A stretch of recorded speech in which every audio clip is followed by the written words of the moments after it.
Today we're going over how to install Better Discord for Windows. First, you're going to want to head over to betterdiscord.app.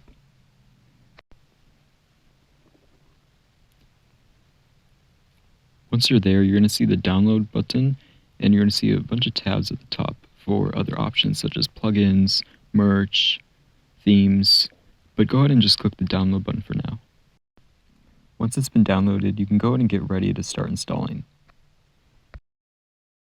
You can open it up and it'll take you to this license agreement page. You can kind of just skip over it, but if you prefer to read it, you can. Once you've skipped over it or read it, you have to check off the box and hit next. You're going to be taken to this page that says choose an action. Just go ahead and click next again, and then choose your first version of Discord and click install. As you can see, it doesn't take very long to install, and then it'll go ahead and open up. It might take a little bit to load. And here we are. As you can see, Better Discord has been opened up, and you can see a list of recent changes they've made.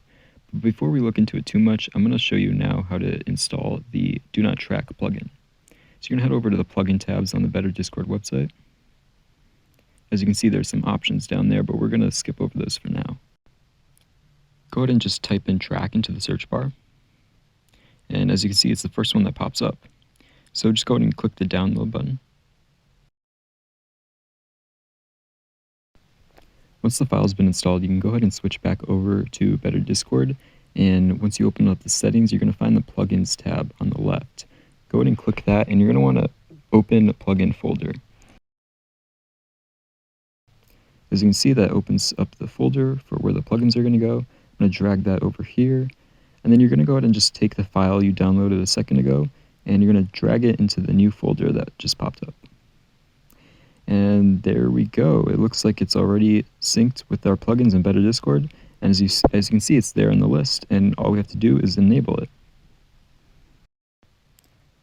And there you go. As you can see, it's been enabled, and now it's ready to be used in your new Better Discord application.